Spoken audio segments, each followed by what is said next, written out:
Ya, terima kasih untuk para peserta semua. Mungkin ini lagu Kebangsaan Indonesia Raya yang 3 stansa yang di-setel oleh tim kami. Mohon maaf sebelumnya karena ada kekurangan untuk hal ini. Ya, untuk mempersingkat waktu, alangkah baiknya kita membicarakan tata tertib. Yang pertama adalah untuk tidak melakukan swing ya, dalam artian memotong pembicaraan yang ada yang dilakukan oleh pihak pemateri. Yang kedua, untuk pertanyaan jawab itu bisa melakukan langsung ataupun bisa melakukan chat yang ada di bawah masing-masing.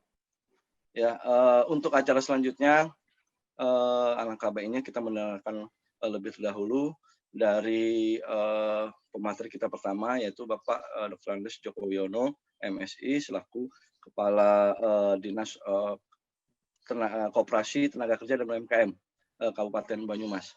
Waktu dan tempat kami persilakan, Pak. Bismillahirrahmanirrahim. Assalamualaikum warahmatullahi wabarakatuh. Selamat pagi dan salam sejahtera bagi kita semua. Merdeka. Yang saya hormati narasumber yang lain dari asosiasi dari AFP, kemudian para peserta webinar, moderator, dan semua saja yang hadir pada pagi hari ini. Yang penting, yang pertama kita mengucapkan puji syukur Alhamdulillah pada Tuhan Yang Maha Esa, Allah Ta'ala, karena limpah nikmatnya sehingga pagi ini kita bisa mengikuti satu bentuk kegiatan yang sangat strategis. Mengapa strategis? Karena hari ini kita nanti akan mendengarkan bersama dari pakar yang sangat kompeten berkaitan dengan fintech, walaupun melalui webinar ini. Nanti saya hanya mengantarkan dan membuka karena setelah ini saya ada tugas lain yang kemarin sudah saya sampaikan. Ada beberapa hal yang perlu kami sampaikan kepada teman-teman pelaku UMKM yang ada di Banyumas maupun dari daerah mana yang mengikuti, bahwa pandemi ini menyadarkan kita tentang betapa pentingnya kita sekarang ini untuk memahami dan menguasai digital. Digitalisasi ini sekarang menjadi sebuah keniscayaan. agar kita dapat mengembangkan apa yang kita punya, sekaligus juga meluaskan apa yang kita punya dalam arti usaha kita kepada orang lain untuk mengerti dan memahami dan menggunakan produk yang kita punya. Untuk bisa meluaskan, untuk bisa mengembangkan, untuk bisa mengkreasikan, maka diperlukan satu dukungan dengan pendanaan. Oleh karena itu, maka pendanaan ini menjadi sangat penting untuk proses pengembangan berikutnya. Karena justru di saat sekarang itu eranya pandemi, maka yang dikedepankan adalah penguasaan teknologi. Sehingga pada seminar kali ini dengan fintech ini, kita paling tidak punya satu atau punya 3 hal yang bisa kita maknai, yang bisa kita ambil saripati dari webinar ini.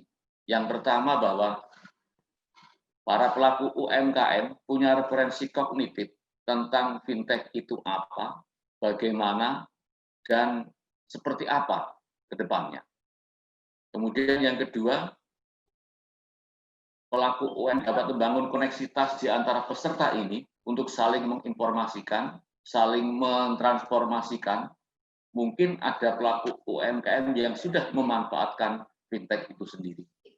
Yang ketiga, bahwa nanti paling tidak narasumber juga bisa mendapatkan sebuah dinamisasi di lapangan tentang hambatan dan juga keterbatasan-keterbatasan pelaku UMKM jika nanti akan menggunakan atau memakai proses teknologi untuk proses pengembangan keuangannya itu.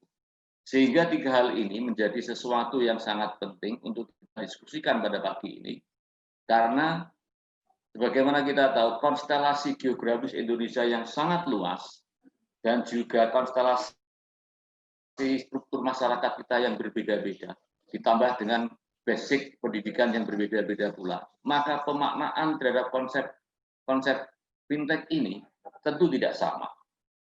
Belum lagi ada satu yang harus kita pahami, bahwa tidak semua pelaku UMKM juga handphonenya itu sudah teknologi yang cukup bagus, Android misalnya. Tentu ini menjadi sesuatu yang perlu dicarikan solusi dan diskusikan oleh para pakar ataupun mereka yang punya expert di bidang fintech ini. Dan yang tidak kalah penting adalah justru di saat digitalisasi ini menjadi sesuatu yang sangat dikedepankan, maka bagaimana nanti pelaku UMKM yang sudah menggunakan jasa fintech itu dapat terlindungi dari hal-hal yang sifatnya itu hack ataupun bajakan terhadap apa yang dia lakukan saat ini. Karena apa? Karena mau tidak mau kita harus akui bahwa teknologi itu juga ada sesuatu kelemahan yang harus kita cermati bersama-sama. Sehingga nanti mereka yang sekarang menjadi narasumber itu bisa memberikan satu bentuk keyakinan, bisa meyakinkan kepada teman-teman pelaku UMKM bahwa fintech yang akan nanti dilakukan itu adalah aman bagi proses sirkulasi keuangan dan juga backup terhadap keamanan, safety daripada yang bersangkutan. Sehingga nanti pun juga dapat dikomunikasikan, diinformasikan kepada pelaku UMKM. Karena ini sifatnya teknologi, maka lembaga mana yang memang sudah terdaftar di OJK dan lembaga mana yang kategori itu abal-abal. Sehingga saya sampaikan ini agar menjadi referensi bagi teman-teman, dan teman-teman UMKM nanti silahkan bertanya dengan para ahlinya itu tentang apa, bagaimana, seperti apa mekanismenya. 5W1H-nya itu ditanyakan secara real kepada mereka yang expert untuk dapat dijadikan referensi kognitif untuk mengeksplor, mengembangkan, meluaskan pengembangan usahanya menjadi lebih bagus. Karena apa?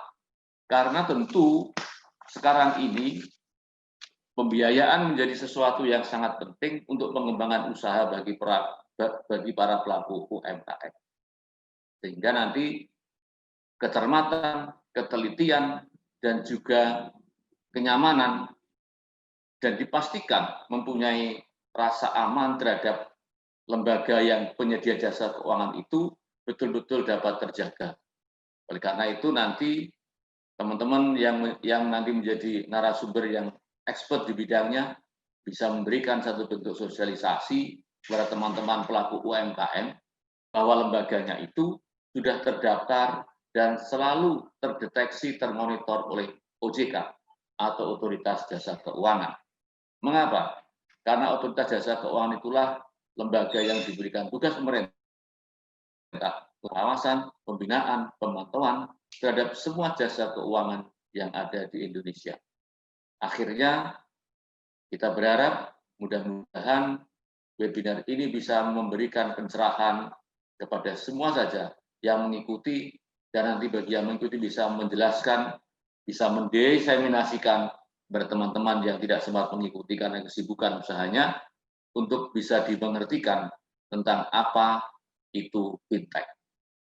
Oleh karenanya, nanti kalau perlu disampaikan lembaga-lembaga yang sudah terdaftar di OJK, mana saja, misalnya seperti itu, agar teman-teman bisa nantinya punya rasa aman, nyaman di dalam proses mencari backup pembiayaan untuk pengembangan usahanya. Akhirnya, maka saya mohon izin tidak bisa mengikuti sampai selesai. Saya hanya memberikan pengantar dan membuka kegiatan ini dengan harapan tentu saya berterima kasih ada lembaga yang mau untuk memberikan sosialisasi terhadap sesuatu yang baru ini kepada teman-teman UMKM, dan teman-teman UMKM juga harus yakin dan percaya bahwa lembaga yang tergabung dalam AFPI ini semuanya sudah terdaftar di OJK. Pastikan itu dan mudah-mudahan ada manfaatnya. Semoga Allah Tuhan Yang Maha Kuasa memberkahi kita semua, UMKM tetap berkarya untuk bangsa, dan semoga Corona segera sirna sehingga UMKM bisa bergairah untuk mengembangkan ekonomi produktif kerakyatan yang tidak bisa kita lepaskan dari upaya bangsa kita agar tumbuh dan berkembang menjadi Indonesia yang luar biasa, Indonesia yang berjaya, menyongsong 100 tahun kemerdekaan negara kita yang kita cintai. Terima kasih, mohon maaf atas segala kurangannya, dan semoga Allah berkahi kita semua. Dan dengan ucapan Bismillahirrahmanirrahim, webinar ini dinyatakan dibuka, dan terima kasih. Wassalamualaikum warahmatullahi wabarakatuh. Merdeka. Waalaikumsalam warahmatullahi wabarakatuh. Merdeka. Terima kasih atas sambutannya dari Pak Dr. Antos Joko Wiono. Ada 3 hal yang disampaikan. Yang pertama adalah kebijakan dari masyarakat itu sendiri dalam dalam melakukan fintech ini. Yang kedua adalah proses digitalisasi. Yang ketiga adalah hambatan dan tantangan. Perlu Bapak Joko Wiono ketahui bahwa kita dari PT Cangkul selain terdaftar di OJK, kita juga termasuk di anggota Asosiasi Fintech Pendanaan Bersama Indonesia. Nah, inilah tugas kita yang harus kita sosialisasikan ke masyarakat bahwa ada beberapa hal yang harus dijelaskan agar masyarakat tidak salah. Yang kedua, kita juga mempunyai keterikatan dalam artian kerjasama dengan UMKM yang sudah kita lakukan webinar ataupun seminar-seminar di beberapa daerah dan provinsi. Yang ketiga, kita juga melakukan pendidikan, pengembangan kepada anak-anak bangsa kita, terutama untuk kalangan milenial yang mampu kedepannya bersaing secara sehat, entah dalam bidang apapun juga. Yang terpenting dalam keadaan kondisi pandemik COVID-19 ini, kita sama-sama bagaimana cara meningkatkan perekonomian yang ada di daerah kita masing-masing. Jadi terima kasih banyak atas masukannya Pak Joko. Terima kasih juga atas waktunya yang telah diberikan kepada kita dan disetujui oleh Bapak untuk mensosialisasikan ini. Seandainya memang ada dari pihak kita Cangkul ini ada kesalahan-kesalahan dalam hal teknis dan segala macam, mohon dimaafkan yang sebesar-besarnya. Selamat bertugas untuk Pak Dr. Ranus Djoko Wiono MSI. Semoga kita dapat bekerja sama ke depannya untuk Dinas UMKM yang akan datang. Terima kasih Pak waktunya. Oke, untuk selanjutnya kita langsung saja tentang pengenalan fintech untuk kebutuhan UMKM dan milenial di era pandemi ini. Ya, gimana peserta yang lainnya sudah siap? Oke, coba tolong dari operator untuk membuka materi dari kita, dari Cangkul untuk pengenalan fintech kebutuhan UMKM dan milenial di era pandemi. Nah, inilah materi kita pertama dari Cangkul, yaitu pengenalan fintech untuk kebutuhan UMKM dan milenial di era pandemi bersama seluruh kalangan untuk membantu memulai usaha. Next. Sebelum masuk ke materi yang lainnya, ada langkah baiknya kita mengetahui ada beberapa materi di sini. Yang pertama adalah pengenalan fintech, yang kedua adalah manfaat fintech, yang ketiga adalah cara memilih fintech yang tepat, yang keempat adalah menghindari fintech yang ilegal. Next.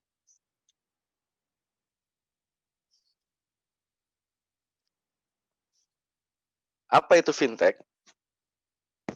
Fintech itu adalah singkatan dari financial technology yang kerap kemudian terjemahkan dalam bahasa Indonesia menjadi techfin ya, atau teknologi finansial. Fintech ini adalah sebuah inovasi di mana bertujuan untuk memberikan solusi bagi kebutuhan masyarakat terhadap permasalahan finansial yang ada, sehingga dengan aplikasi fintech dapat memudahkan berbagai macam transaksi perbankan secara praktis, efektif, dan efisien. Sebelum adanya aplikasi fintech ini, masyarakat selalu melakukan transaksi penjualan, pembelian, dan lain-lain melalui ATM atau datang langsung ke bank. Sehingga dengan hadirnya fintech, masyarakat mendapatkan informasi dan melakukan transaksi yang mereka butuhkan. Next.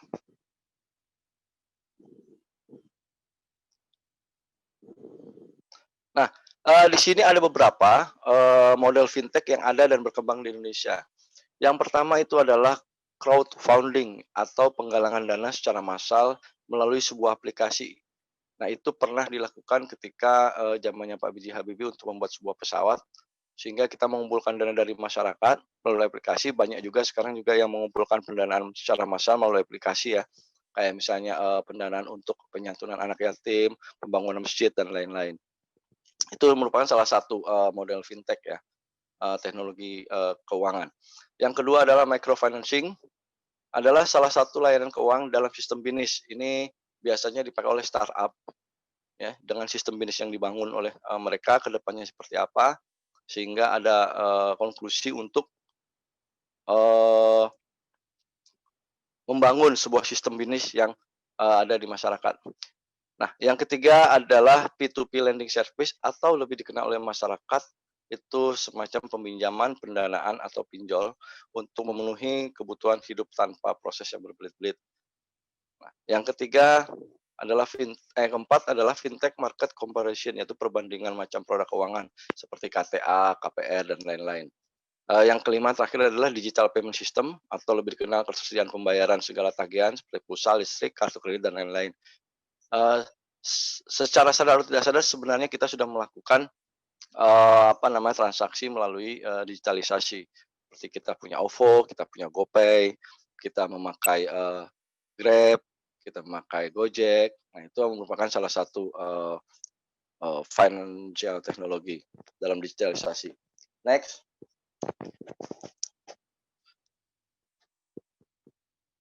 Peran dan perkembangan fintech di masa pandemik ini. Menurut LCF Hakim selaku partner LBN Counselor at Law, peran fintech saat pandemik terbagi menjadi 3. Yang pertama, dari sisi pengguna.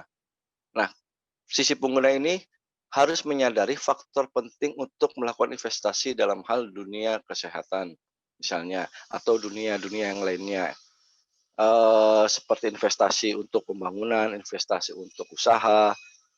Yang kedua, dari sisi penyedia platform, dalam hal ini P2P lending ya, akan lebih berhati-hati dalam menyalurkan kreditnya.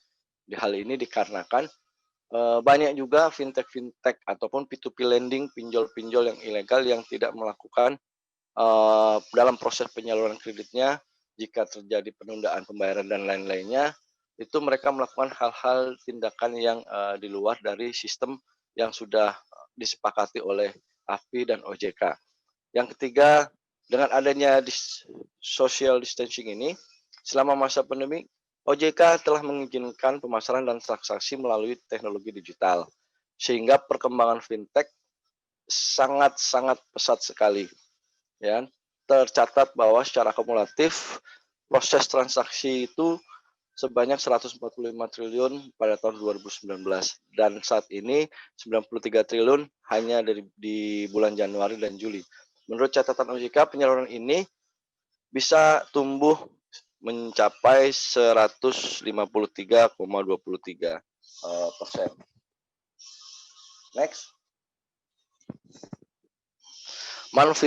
Manfaat fintech lainnya yang sampai saat ini harus dipahami adalah pertama mendukung inklusi keuangan, di mana kondisi masyarakat dapat mengakses langsung keuangan formal dengan biaya yang terjangkau.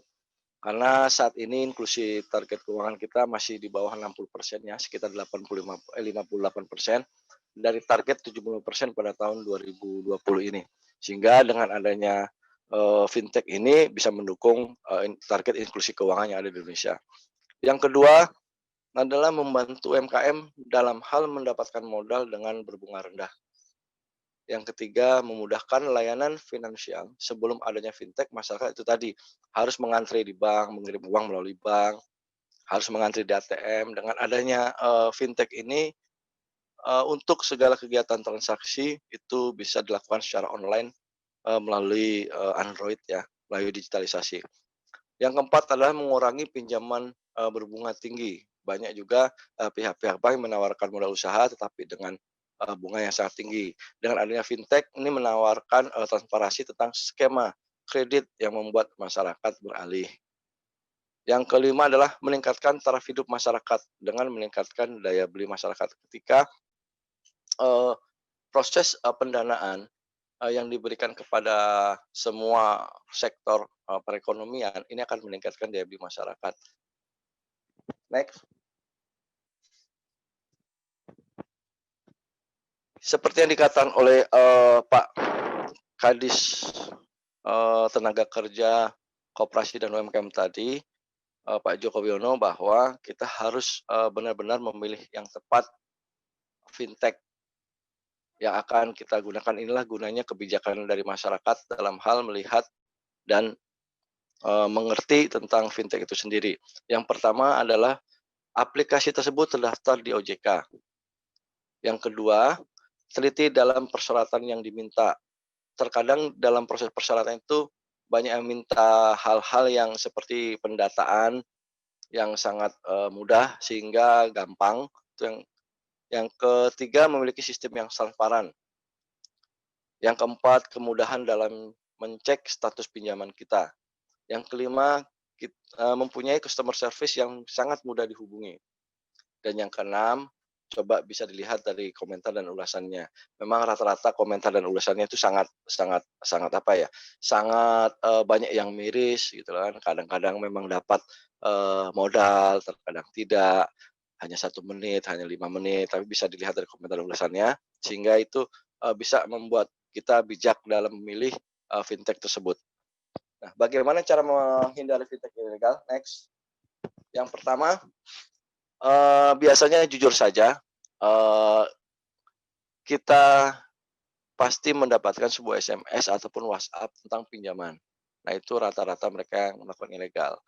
Lah yang legal itu seperti kita melakukan sosialisasi ke masyarakat yang memang sudah diberikan tugas dan tanggung jawab oleh OJK kepada para perusahaan-perusahaan P2P lending untuk mensosialisasikan kepada masyarakat tentang fintech tersebut. Nah, ciri-ciri fintech ilegal itu yang pertama adalah dia tidak memiliki izin resmi dari OJK. Yang kedua, dia tidak memiliki kantor atau alamat yang jelas. Yang ketiga, pemberian pinjaman itu sangat mudah. 1 menit cair, 2 menit cair. Yang keempat, informasi bunga dan denda tidak jelas. Tidak jelasnya dalam hal dari awal kita tidak diberitahukan tentang berapa bunganya, berapa dendanya apabila kita mengalami keterlambatan. Yang kelima, bunga dan denda tidak terbatas. Biasanya rata-rata mereka bunganya selalu menggunung, dalam artian bertambah, dan bertambah. Sedangkan kalau untuk fintech yang ilegal itu rata-rata itu flat dia untuk bunga dan dendanya. Yang keenam itu penagihan disertai dengan ancaman dan teror. Bahwa P2P lending ini, pinjol ini, fintech ini, dia bukan menjadi bagian dari debt collect, tetapi debt collect. Nah, kita memiliki beberapa hal yang sering ditanyakan kepada masyarakat, kepada kita selaku pihak fintech, Pak, saya kok selalu dikejar-kejar, saya kok selalu diancam-ancam, diteror ketika saya hanya minjam beberapa rupiah. Nah, itulah salah satu fintech yang ilegal. Yang ketujuh, selalu menyebarkan data pribadi ke teman-teman, ke keluarga, ke tetangga, ataupun ke kantor ya. Itu mereka. Yang kedelapan, dia tidak memiliki layanan pengaduan atau customer service. Sehingga kita mau mengadu siapa kita tahu, sehingga alangkah baiknya ketika kita mampu menghindari fintech ilegal ini, kita bisa berpikir jernih, kita bisa bijak melihat dari sisi yang lainnya. Next. Untuk saat ini fungsi fintech dalam perkembangan perekonomian ya, menurut Ketua Dewan Komisioner OJK sendiri, Pak Wimbo Santoso, bahwa kehadiran fintech harus dapat dirasakan manfaatnya oleh masyarakat. Ini gunanya untuk menunjang perekonomian nasional di saat pandemi COVID-19 ini.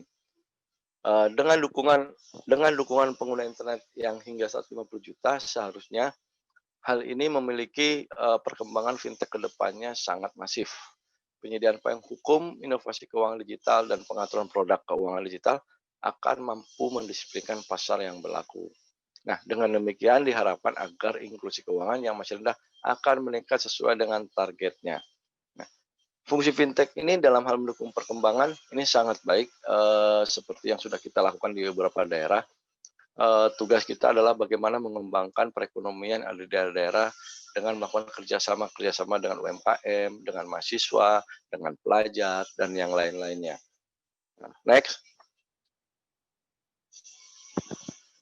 Untuk kalangan milenial dalam hal ini pelajar dan mahasiswa, kita ketahui bahwa banyak kalangan generasi milenial ini menggunakan smartphone-nya, menggunakan digitalisasi teknologi ini hanya untuk rata-rata jujur saja kita bermain game.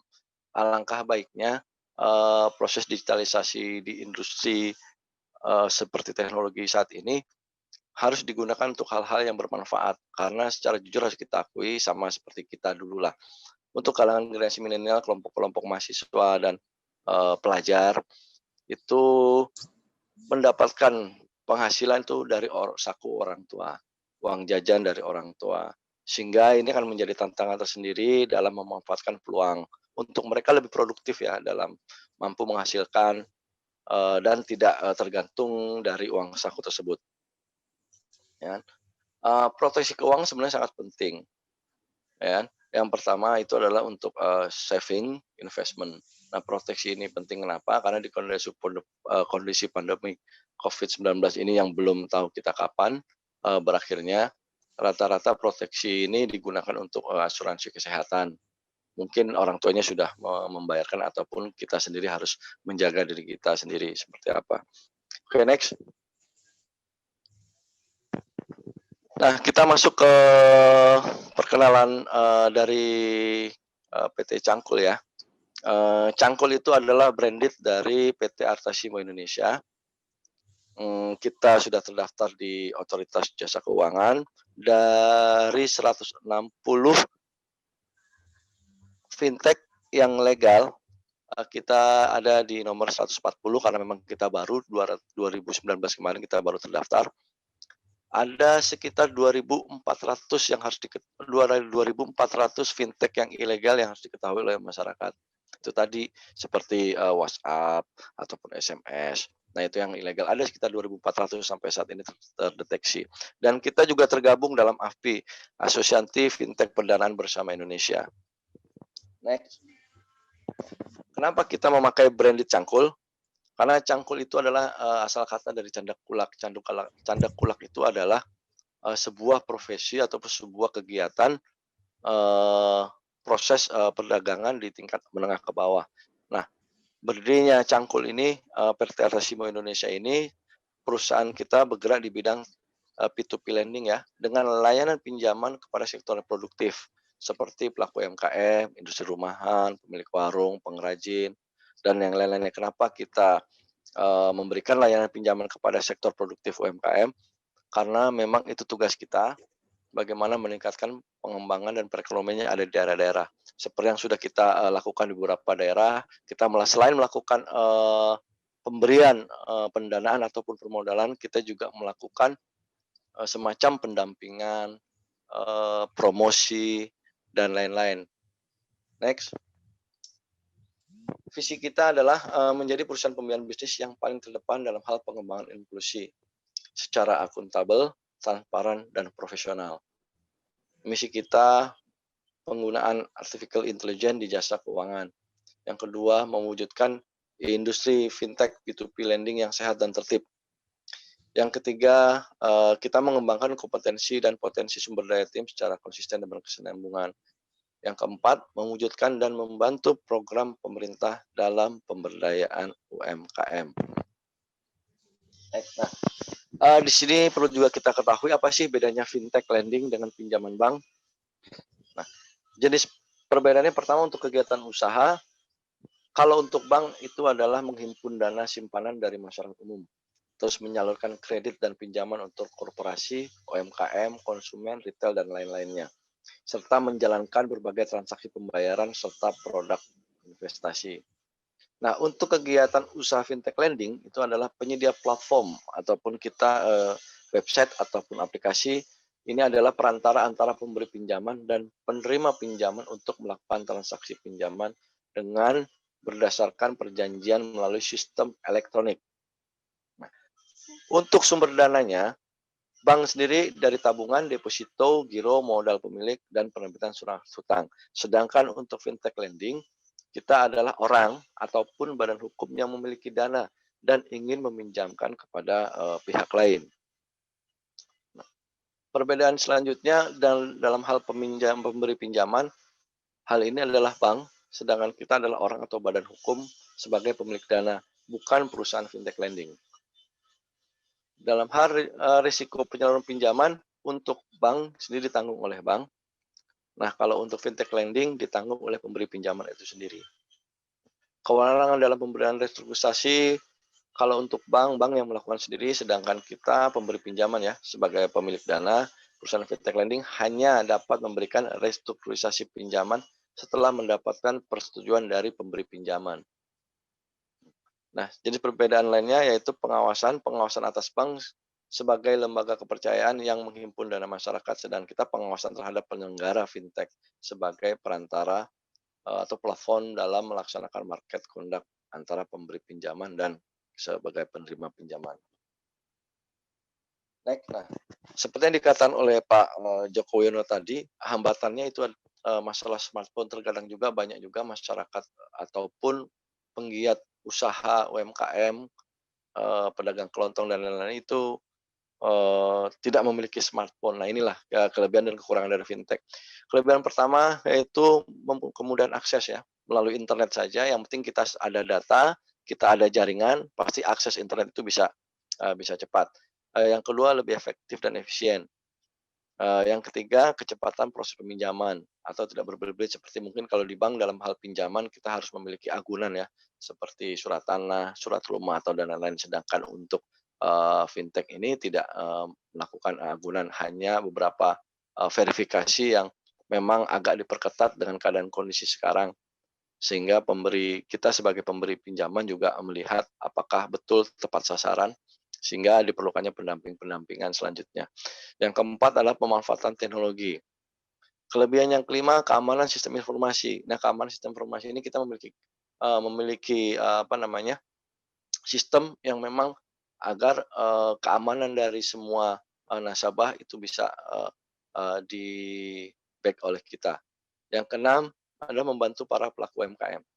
Kekurangannya, yang pertama diperlukan smartphone yang terhubung dengan internet tadi. Yang kedua, minim pengetahuan tentang teknologi. Memang banyak di beberapa masyarakat yang sudah kita sosialisasikan, rata-rata penggunaan internet mereka tidak paham, hanya taunya telepon, WhatsApp, lihat YouTube, dan main Facebook. Sehingga tidak menggunakan hal-hal banyaknya digitalisasi yang ada di smartphone tersebut digunakan untuk seperti mempromosikan barang dagangannya melalui Facebook, Instagram, dan lain-lain. Sehingga ini yang terkadang juga kita sebagai pihak dari pemberi pinjaman melakukan pendampingan untuk memberikan pelatihan-pelatihan. Yang kedua, yang ketiga adalah rawan dengan penipuan meskipun keamanan sistem informasi terjamin. Walaupun kita selaku P2P lending, selaku fintech kita juga mendapatkan keamanan dari jasa keuangan yang lain, terkadang juga kita terkena rawan penipuan. Kenapa rawan penipuan? Yang alamatnya berbeda, yang KTP-nya suka asal-asalan. Nah, sehingga ini yang memudahkan fintech ilegal itu bermunculan. Sehingga fintech yang legal sedikit demi sedikit agak tergerus karena itu tadi. Ya, next. Manfaat fintech cangkul untuk UMKM. Kenapa UMKM saat ini dianggap sebagai penyelamat ekonomi? Karena dia dapat berperan mengurangi angka pengangguran yang ada. Karena setiap tahun itu selalu ada yang namanya tenaga kerja baru ya. Usia kerja, usia produktif. Dan UMKM ini diharapkan mampu menyerap tenaga kerja tersebut. Selain itu, UMKM juga mampu berkontribusi dalam hal pendapatan daerah dan bahkan negara. Lantas manfaatnya apa sih? Kita jujur, fintech cangkul berkomitmen membantu UMKM sebagai platform penyedia pinjaman modal usaha. Sehingga kerjasama kita, baik melalui personal atau melalui organisasi UMKM atau melalui dinas-dinas terkait, kita melakukan semacam perjanjian, semacam pendekatan untuk memberikan pinjaman kepada UMKM. Yang kedua, fintech cangkul melakukan proses ini secara online, tidak berbelit-belit. Yang ketiga, fintech cangkul memudahkan nasabah dengan transparansi, akuntabilitas, dan profesionalitas. Yang keempat, fintech cangkul memberikan kemudahan dalam proses tagihan. Tidak seperti hal-hal yang lainnya, seperti fintech ilegal. Kita akan memberikan kemudahan dalam proses tagihannya, dalam artian ketika ada restrukturisasi dalam hal pengembalian modal yang memang sudah lewat masa waktunya, kita bisa restrukturisasi kembali, kita bisa berbicara dengan customer service kita, bagaimana caranya, ada kendala apa, kalau memang perlu kita dampingkan. Next. Oke, mungkin itu sedikit materi yang telah dari pihak Cangkul berikan. Untuk waktu selanjutnya, mungkin ada tanya jawab dari peserta webinar kali ini. Silakan bisa ditanyakan langsung apa saja permasalahan-permasalahan yang ada tentang fintech ini. Kalau memang masih belum ada yang jelas, silakan waktu dan tempatnya untuk para peserta webinar ini bertanya, baik melalui langsung audio ataupun lewat chat. Silakan waktu dan tempatnya.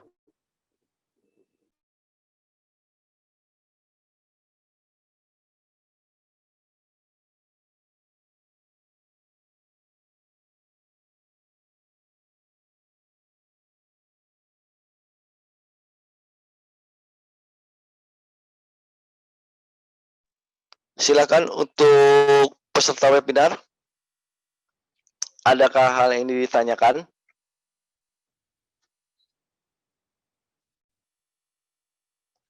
Silakan.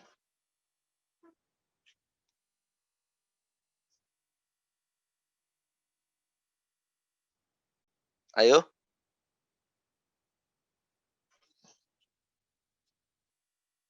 Silakan peserta webinar.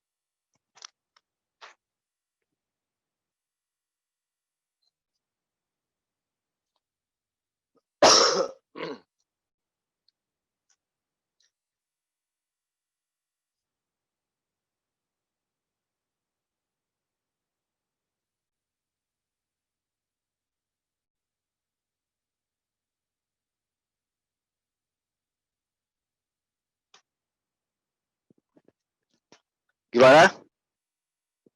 Ada yang bertanya?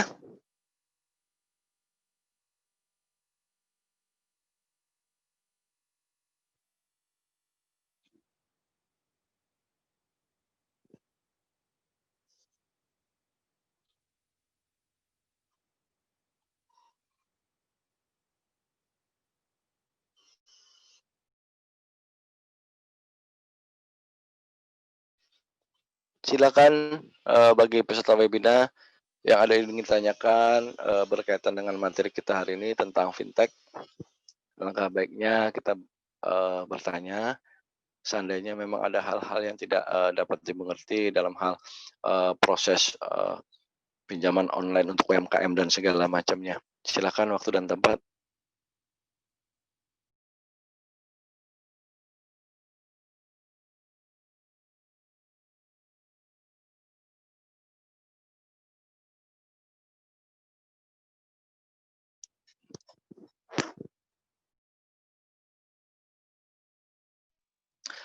Oh iya, satu hal lagi, seandainya para peserta webinar ini ingin mengetahui tentang produk Cangkul, itu bahwa produk Cangkul itu ada di Play Store. Silakan di-download. Di situ banyak sekali prosedur-prosedur yang telah disampaikan, seperti yang telah kita beritahukan di awal bahwa kita transparan, akuntabel, dan profesional.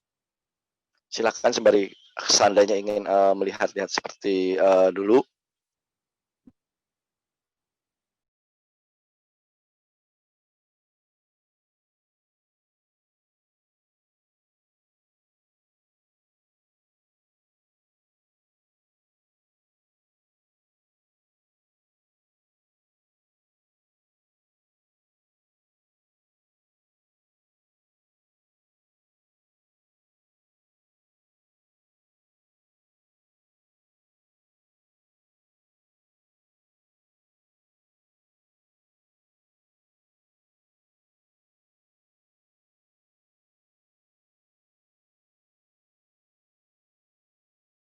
Ya, ini ada pertanyaan yang masuk di chat kita.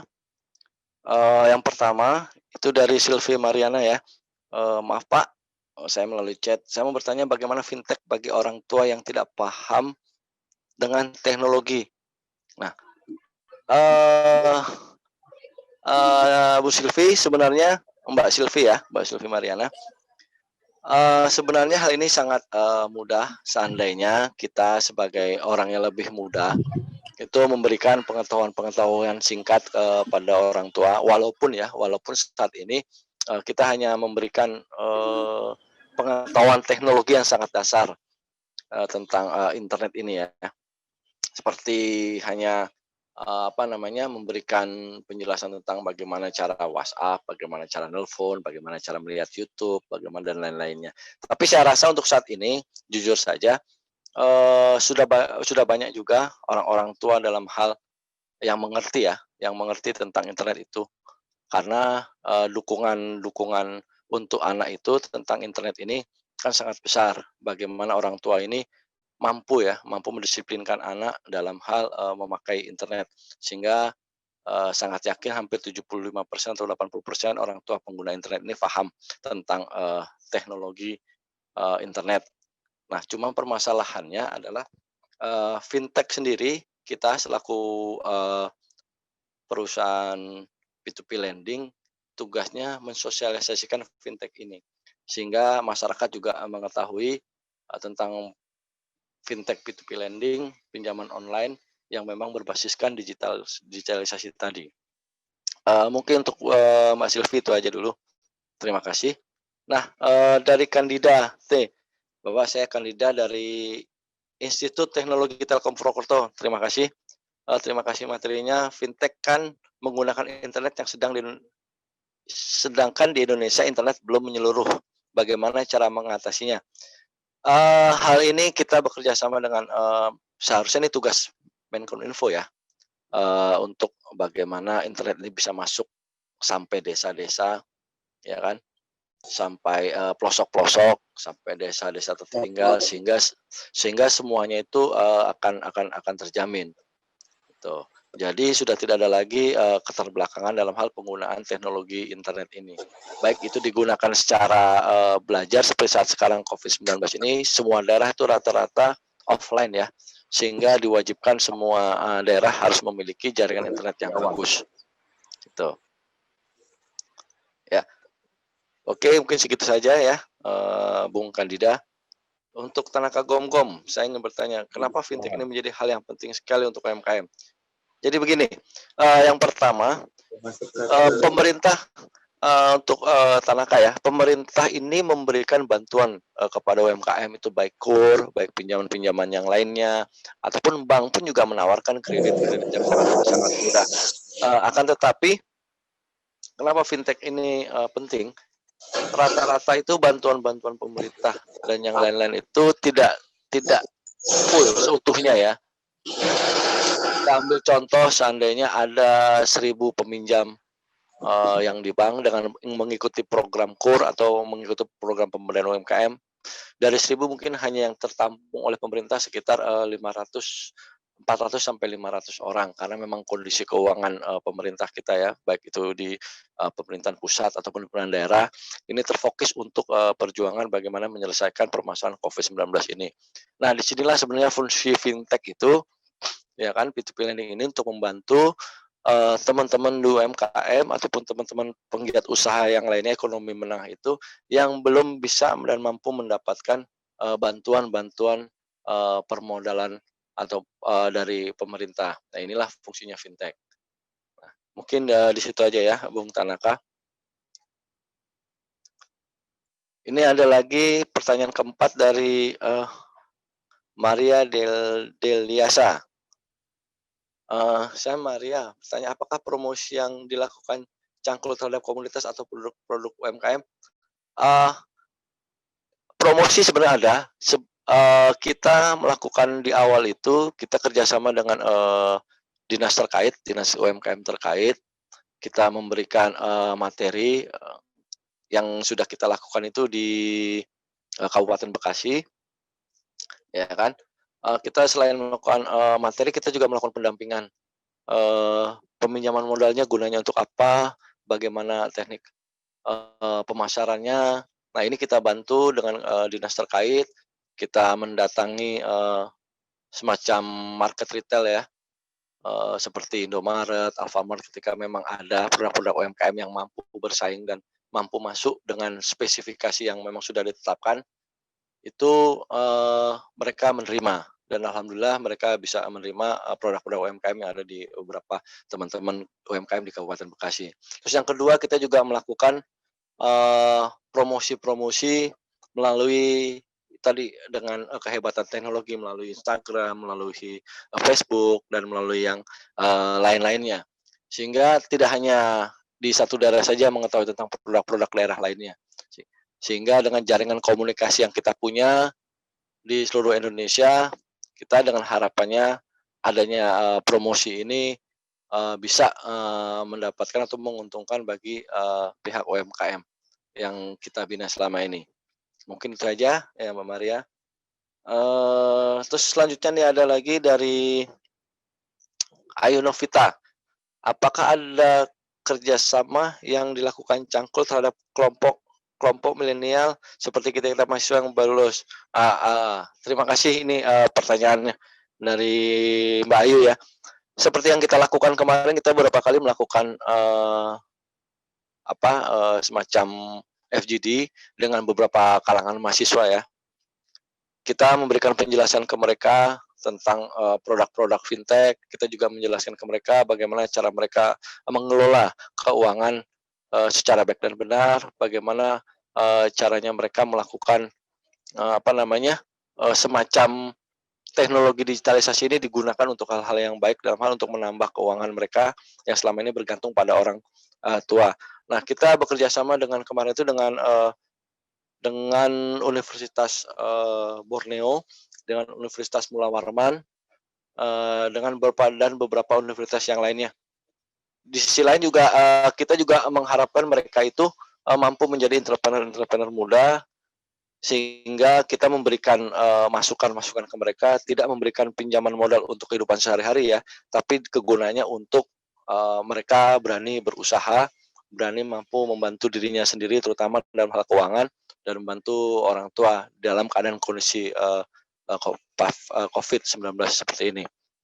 Mungkin itu aja dari Mbak Ayu. Mungkin ada yang lain, silakan. Baik melalui audio ataupun melalui chat, silakan. Waktu dan tempat.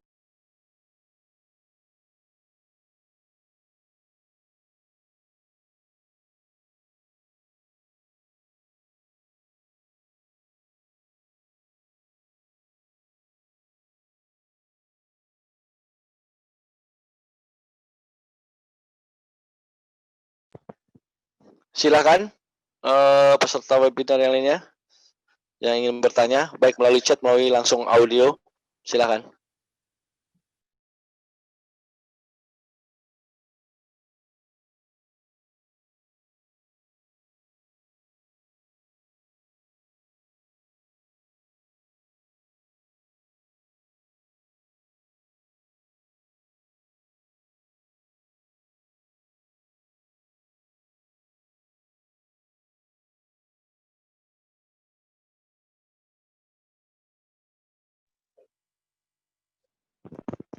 Ini ada pertanyaan lagi dari Teresia Agatha. Selamat siang Pak, terima kasih. Saya ingin bertanya, ada tidak jaminan bahwa fintech itu dapat memudahkan masyarakat dalam hal peminjaman? Ini sudah kita paparkan dari awal bahwa kegunaan fintech itu adalah untuk lebih bermanfaat bagi masyarakat dalam hal kemudahan. Ya, kita memberikan kemudahan-kemudahan dalam hal pinjaman, akan tetapi kan tidak hanya memberikan kemudahan, tapi harus ada tanggung jawab juga. Kita punya sistem yang namanya punishment dan reward. Dalam hal ini untuk punishment kita bisa melihat beberapa nasabah yang memang agak sulit pengembaliannya, itu bisa kita restrukturisasi dalam hal arti kita bisa bernegosiasi lah. Kenapa tidak bisa melakukan pembayaran, gitu loh. Sehingga ini jadi catatan kita. Sedangkan untuk yang reward kita yang dalam hal ini dalam proses peminjaman dan mengembalikan dengan baik, seandainya butuh penambahan ataupun pinjaman pendanaan modal yang lebih dari awal, kita bisa memberikan secara langsung. Dalam artian kita sudah tidak berbelit lagi dalam proses verifikasinya. Tetapi memang jujur saja, kita PT Cangkul sangat selektif. Sehingga kebijakan masyarakatlah yang menilai. Kita tidak memberikan pinjaman jujur saja untuk kebutuhan pribadi. Karena takutnya kalau hanya untuk kebutuhan pribadi, dia tidak mampu mengembalikan pinjamannya, sehingga kita pun juga merasa bersalah ya sebagai perusahaan yang bukan meningkatkan perekonomian tapi malah menghancurkan perekonomian dengan banyaknya hutang. Itu mungkin bisa dipahami ya Mbak Teresia. Nah, ini dari Nabila. Saya bertanya Pak, banyak pinjaman online yang beredar saat menagih tagihan jatuh tempo menggunakan debt collector, apakah Cangkul juga sama?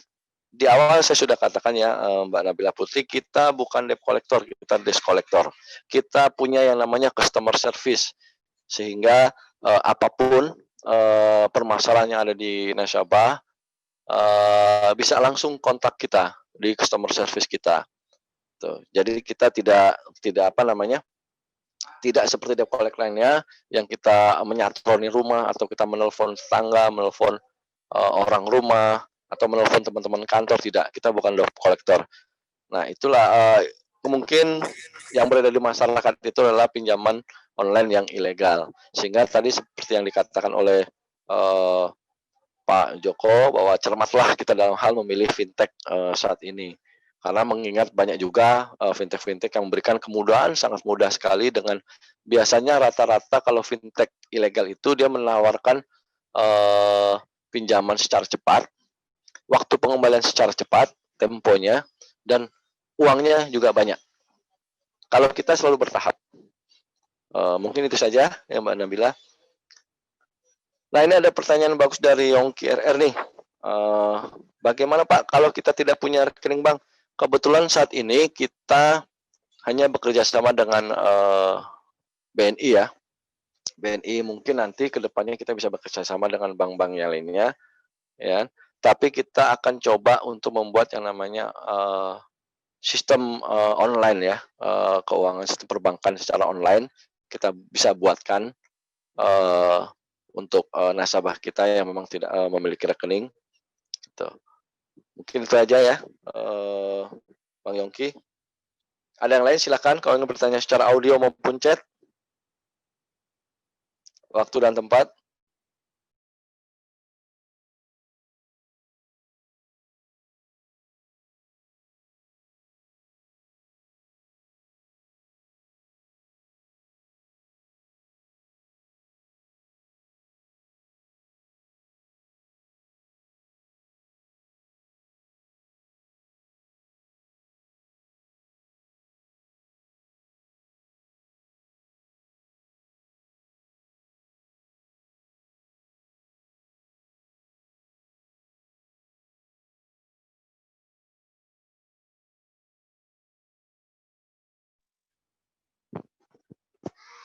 Ini ada pertanyaan lagi dari Bang Yongki lagi. Apakah ada pendampingan bagi kami pelaku UMKM jika ingin melakukan pinjaman?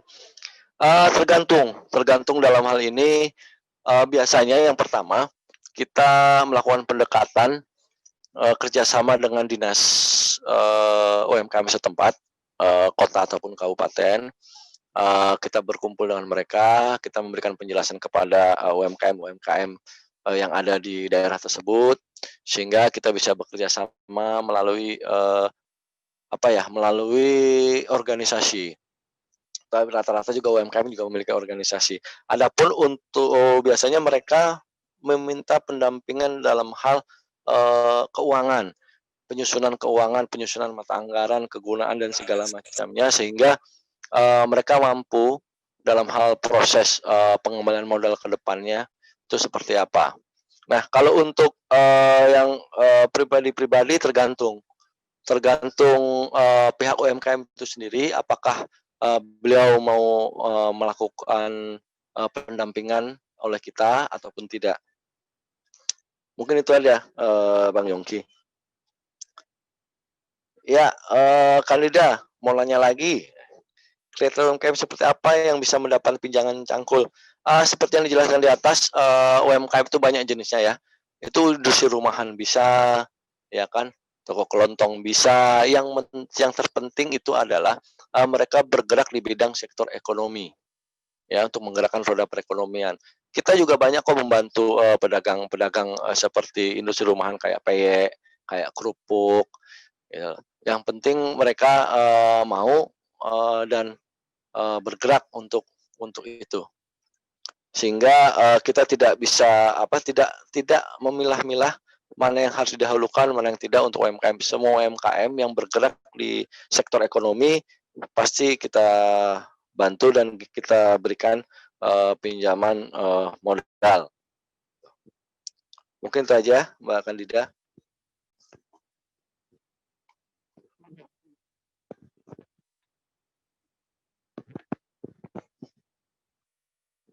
Ya, ada pertanyaan lanjutan dari Bang Jonathan. Pak, apakah ada reward bagi kami yang ingin melakukan pinjaman cangkul? Reward dalam hal ini kita sudah jelaskan apabila seandainya dalam hal proses peminjaman dan pengembaliannya itu sesuai ya dengan keteraturannya, sehingga kita bisa melakukan restrukturisasi untuk penambahan modal kembali. Ya, karena reward kita berikan kemudahan bagi mereka-mereka yang memang sangat serius menggarap ataupun sangat serius dalam melakukan kegiatan-kegiatan usaha, sehingga kita memberikan reward kepada mereka dalam hal penambahan peminjaman modal di limit sekitar 100 paling maksimal itu 100 jutaan.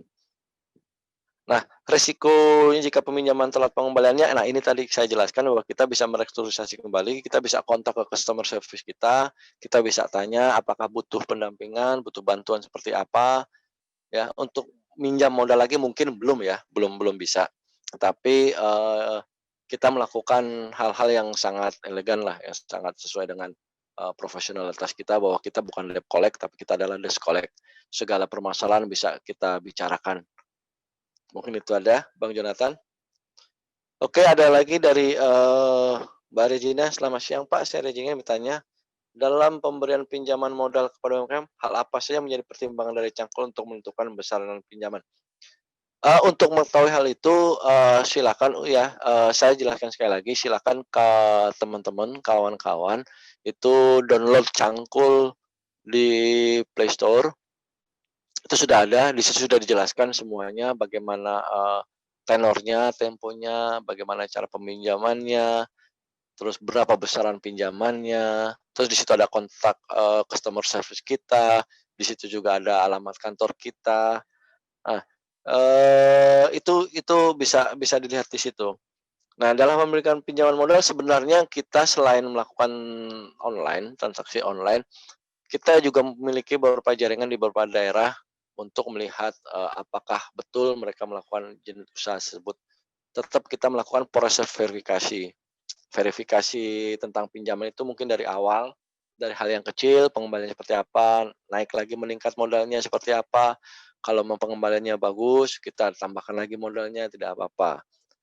Jadi pertimbangannya itu, pertimbangan yang sangat signifikan, yang sangat penting itu adalah benar bahwa dia memiliki usaha, itu aja. Ya, Mbak Ajeng, silakan yang lainnya.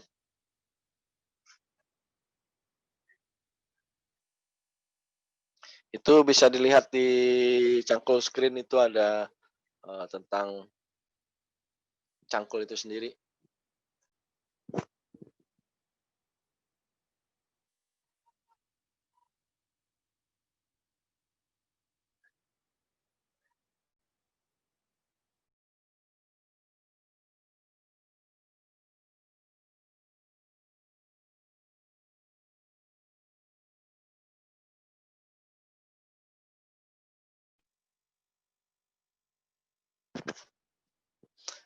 Iya, ini ada lagi dari, Abimanyu Sutanto.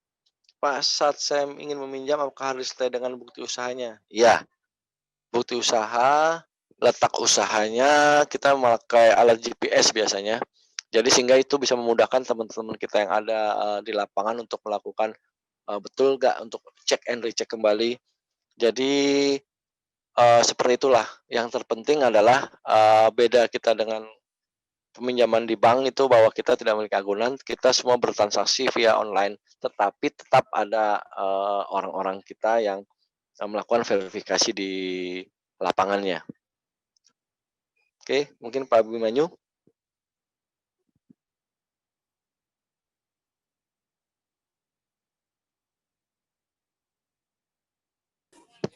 Silakan kalau ada yang lain, ditanyakan baik melalui audio ataupun melalui chat, silakan. Yang terpenting, sebenarnya dibutuhkanlah, kebijakan dari masyarakat dalam hal memilih fintech yang tepat. Seperti yang dikatakan oleh Pak Joko Widodo tadi. Nah, kalau ingin mengetahui cangkul seperti apa, branded cangkul dari PT Artasibo Indonesia ini, silakan di Play Store, itu bisa di-download, bisa dilihat, semuanya itu ada, kita transparan. Ada yang lain? Silakan.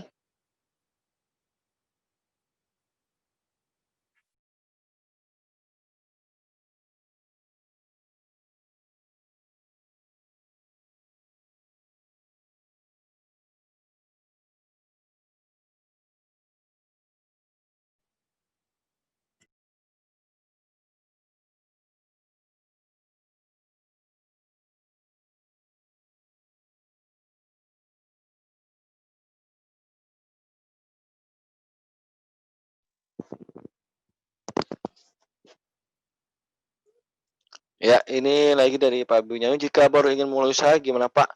Kan belum ada bukti usahanya. Nah, silakan kontak, silakan coba download di Cangkul tersebut, ya kan? Di download di Cangkul, ya. Di situ ada customer service-nya. Kita bisa bertanya, kira-kira nanti mungkin ditanya prospektusnya, jenis usahanya apa, ya kan? Terus perkembangan usahanya bisa dilihat seperti apa. Nah, mungkin dari situ kita bisa memberikan bantuan atau tidak, sehingga proses verifikasinya itu kita jelas.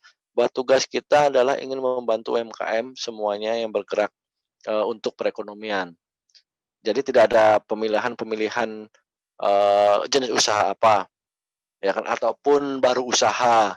Nah itu bisa kita diskusikan kok melalui customer service kita. Yang terpenting download dulu, dilihat dulu, dicangkulnya kebijakan kita untuk meminjam hal ini untuk apa, untuk usahanya apa. Nah, dari situ baru kita bisa mampu melakukan pinjamannya. Mungkin itu aja Pak Abimanyu. Ada yang lainnya? Silakan.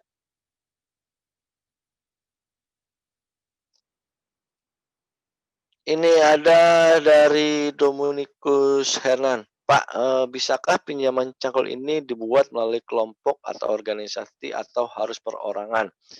Nah, sebenarnya ada dua hal. Yang pertama, itu bisa melalui kelompok atau organisasi ketika kita bekerja sama dengan dinas terkait ya, dinas UMKM terkait. Seperti yang beberapa daerah kita lakukan, kita berhubungan dengan dinas, kita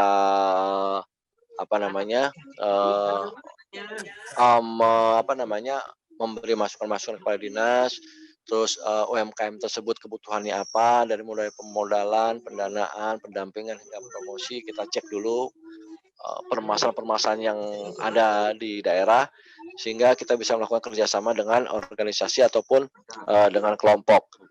Sedangkan untuk yang perorangan itu juga bisa, itu tinggal di-download saja di cangkul tersebut, ya kan.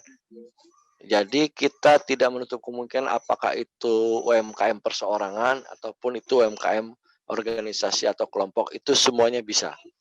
Kita memberikan kemudahan layanan untuk masyarakat, tidak berbelit-belit. Mungkin itu saja Pak Dominikus. Ada yang lain silakan.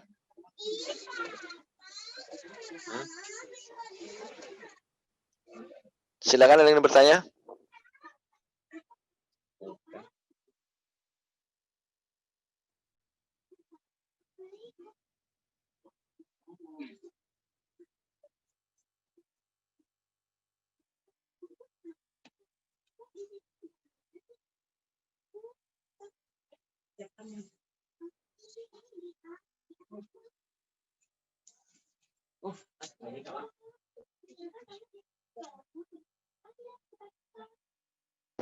Ya, halo peserta webinar.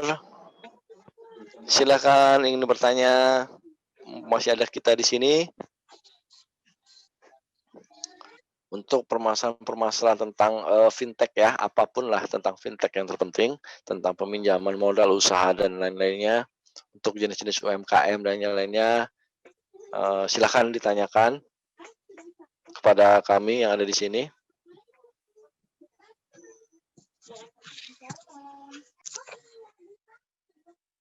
Sampai saat ini belum ada yang nanya via audio ataupun chat ya. Silakan bertanya melalui audio ataupun via chat, sehingga kita bisa mengumpulkan apa masalah-masalah yang memang saat ini terjadi.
Ini chat ya, dari Gelugus Okta ya, untuk pengembalian pinjaman apakah bisa diatur ulang atau sesuai persetujuan awal, itu bisa lagi coba tolong dicek lagi, di, platform Cangkul di Play Store, coba di-download, di situ bisa dilihat kita melakukan ini secara transparan semuanya. Nah, untuk, pengembalian peminjaman bisa diatur ulang, bisa.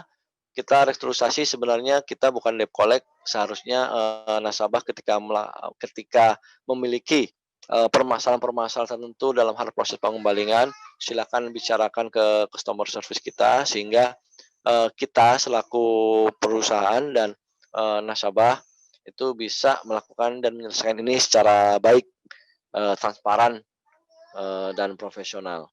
Mungkin itu aja, Bang Gelugus. Silakan, ada yang lain?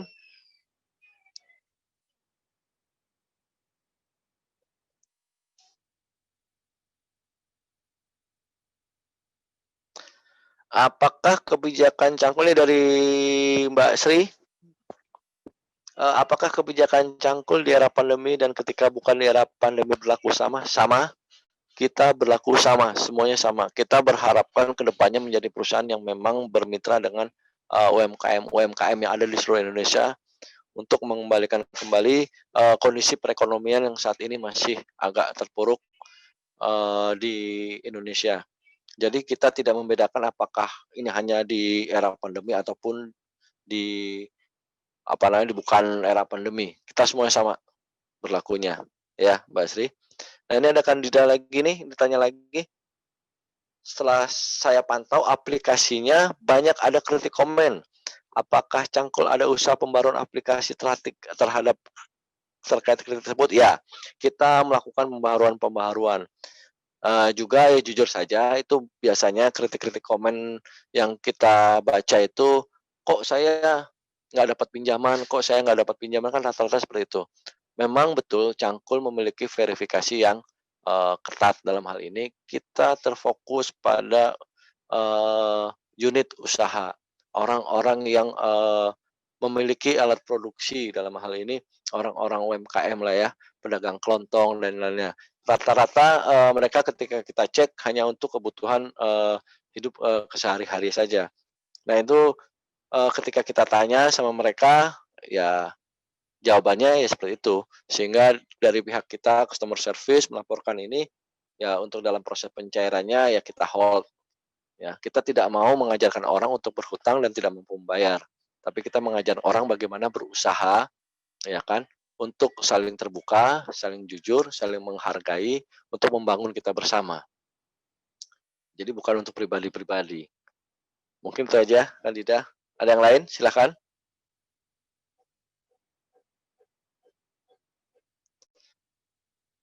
Selamat siang, Pak. Dari Lika ya, apakah aplikasi tersebut sudah berjalan dengan baik? Untuk saat ini, memang betul kita melakukan beberapa perbaikan seperti yang dikritik, oleh, beberapa nasabah yang ingin, bergabung dengan Cangkul. Sampai saat ini kita, akan melakukan hal yang terbaik lah.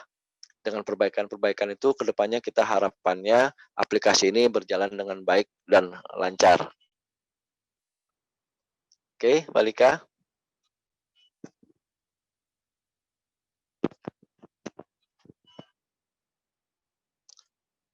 Ada yang lain? Silakan di-download saja Cangkulnya, ya, di situ bisa dilihat semuanya, ya kan, dari mulai bunganya, dendanya, waktunya, semua bisa dilihat. Jadi kita transparan ya. Kita tidak, seperti, fintech-fintech yang ilegal. Kita semua tercatat transparan di sana. Seandainya memang ada hal-hal yang sangat pribadi yang ingin, bertanya dalam hal permodalan, silakan hubungi customer service kami. Itu bisa, dihubungi dan insya Allah semoga bisa kita layani dengan, baik, dan benar. Ayo silakan ada bertanya lagi dari peserta webinar pada siang hari ini.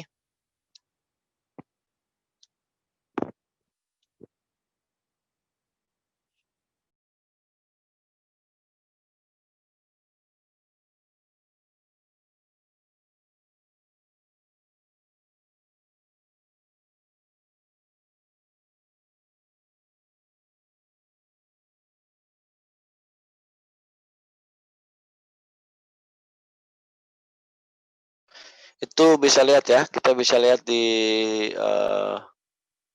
apa namanya, screen di cangkul kita, itu bisa dilihat, tuh ada customer service kita, semuanya lengkap di situ. Ada program-program kita dan yang lain-lainnya. Silakan kalau ada yang ingin bertanya seputar hal cangkul dan yang lain-lainnya.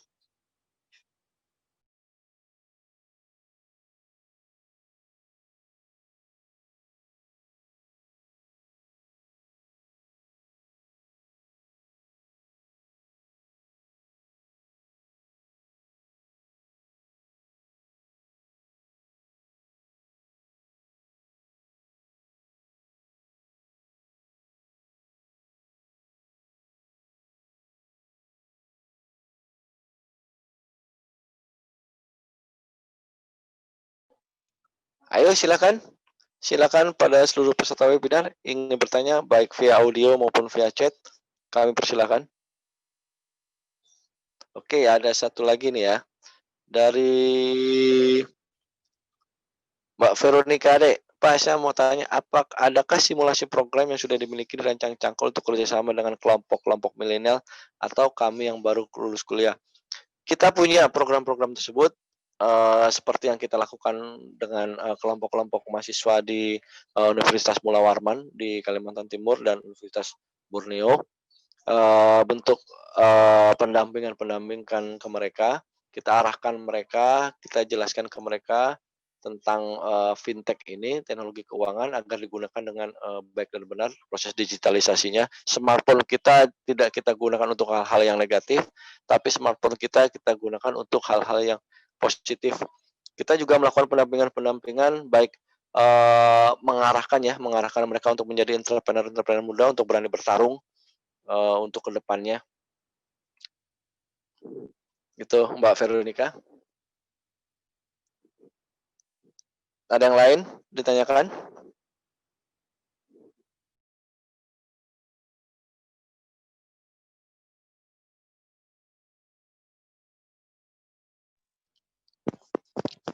Ini ada satu lagi dari Stefani ya. Selamat siang Pak, bagaimana menanggapi dan mengatasi review kurang menyenangkan di Play Store tentang aplikasi Cangkul? Itulah justru kita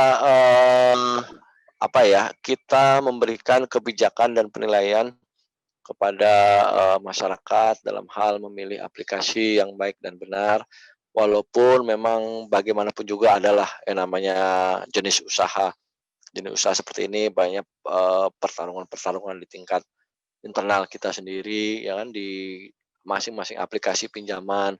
Tapi kelebihan kita cuma satu, yang pertama adalah kita selalu melakukan sosialisasi ke masyarakat. Kita melakukan sosialisasi melalui webinar atau melalui tatap muka. Kita juga punya nanti dari hasil sosialisasi ini kita tayangkan di YouTube gitu, sehingga masyarakat bisa melihat apakah review yang kurang menyenangkan itu bisa berbanding terbalik dengan apa yang sudah kita lakukan. Sebenarnya sih itu saja. Sebenarnya nggak masalah walaupun itu menjadi momok ya. Sebenarnya itu menjadi momok yang menakutkan dalam industri digitalisasi seperti ini. Karena bagaimanapun juga kita harus tetap sebagai perusahaan yang transparan, akuntabel, dan profesional. Sehingga apapun bentuknya itu kami anggap sebagai kritik dan saran buat kami untuk membangun ke depannya seperti apa. Sebenarnya kita berterima kasih atas kritik dan review tersebut. Itu Mbak Stefani. Ini ada makna agape. Selamat siang Pak, terkait denda, apakah ada penyitaan barang seperti pinjaman lain? Enggak. Jujur saja ya, makna agape kita tidak pernah melakukan penyitaan apapun juga. Kita melakukan ini dengan profesional ya, dengan akuntabilitas, bahwa tugas kita adalah debt collection bukan debt collector. Jadi sama seperti orang seperti orang akad lah, orang pacaran. Kita datang baik-baik, kita juga menyelesaikannya secara baik-baik. Itu harapan kita. Memang ketika ada nasabah yang punya masalah, silakan hubungi customer service kita. Apa sih permasalahannya? Bisa nggak sih dilakukan pendampingannya, gitu loh. Sehingga kita melihat bahwa orang ini memang nasabah ini memang benar-benar dia, apa ya, dia betul bahwa tidak mampu, melakukan pembayaran karena hal-hal yang sangat urgent. Gitu. Nah, itu makanya adalah ada kegunaan dari customer service kita, call center kita untuk, penyelesaian-penyelesaian, masalah-masalah penunggakan bayaran dan yang lain-lain. Tapi jujur saja kalau untuk terkait denda kita tidak pernah ada penyitaan barang, jujur sampai saat ini kita tidak pernah. Oke, mungkin itu aja.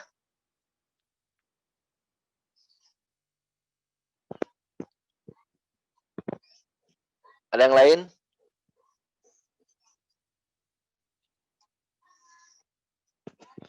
Silakan.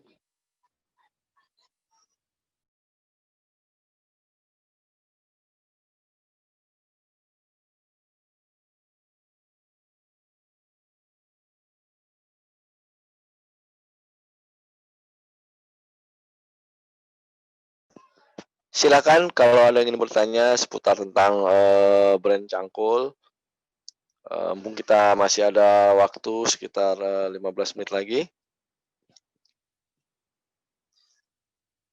Alangkah baiknya kita download dulu Cangkul, kita ketahui isinya, kita ketahui produknya, kita ketahui semuanya, sehingga, setelah kita tahu baru kita bisa bertanya, baik melalui acara webinar ini ataupun nanti kita bisa bertanya dengan, customer service kami. Silakan.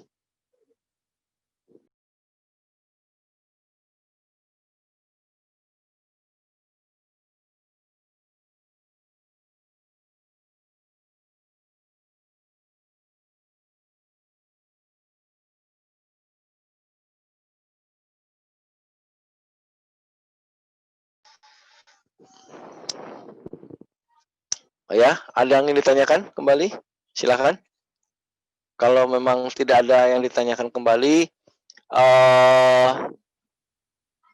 untuk para peserta webinar ini diharapkan kebijakannya, kehati-hatiannya dalam hal, memilih aplikasi, pinjaman online ataupun P2P lending ini karena, rata-rata memang pada saat sekarang banyaknya, apa namanya ya, pengambilan-pengambilan data yang memang dilakukan oleh, eee, perusahaan-perusahaan fintech yang ilegal, baik data-data telepon ataupun data-data jenis usaha, terus data-data yang lainnya, ya. Sehingga di sinilah kebijakan dari para, eee, peserta webinar dalam hal memilih aplikasi yang benar sesuai yang disarankan oleh tadi Pak, Joko Wiono selaku Kepala Dinas Tenaga Kerja dan UMKM, Kabupaten Banyumas. Sehingga kita bisa melihat, mana yang baik, yang berguna buat kita, mana yang tidak berguna buat kita. Biasanya kan sudah saya jelaskan di awal, itu banyak sekali masyarakat kita yang mendapatkan SMS ataupun mendapatkan pesan-pesan WhatsApp, entah pesan-pesan dari, media sosial tentang, kemudahan-kemudahan, pinjaman online. Makanya dari awal kita sudah, jelaskan bahwa, fintech yang legal seperti apa, fintech yang ilegal seperti apa, jangan sampai nanti kita, menjadi apa ya, seperti masyarakat yang katakan kepada kami ketika kita melakukan sosialisasi, "Pak, kita nggak dapat pinjaman kok tahu-tahu kita ditagih pinjamannya." Itu adalah adanya, pengambilan data dari, beberapa nasabah yang digunakan untuk, meminjam ke perusahaan pinjol lainnya.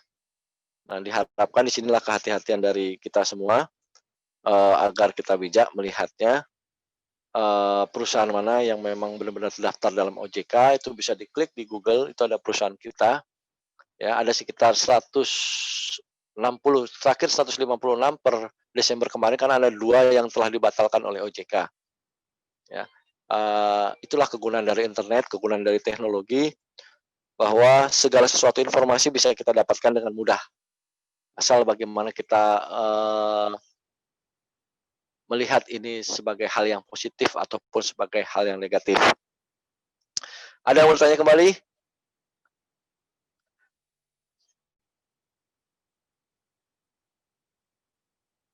Silakan.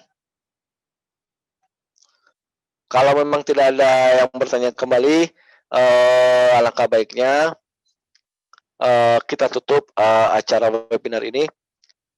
Terima kasih kepada rekan-rekan semua yang sudah hadir dalam acara webinar ini. Semoga kita selalu senantiasa diberikan kesehatan, kemudahan dalam menjalankan aktivitas kita sehari-hari di era pandemi COVID-19 ini. Maka acara webinar ini saya tutup. Terima kasih. Wabillahi taufiq wal hidayah. Wassalamualaikum warahmatullahi wabarakatuh.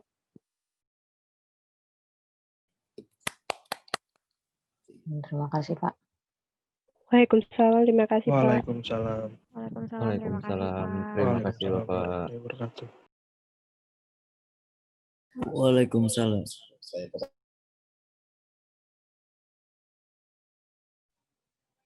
Waalaikumsalam warahmatullahi wabarakatuh.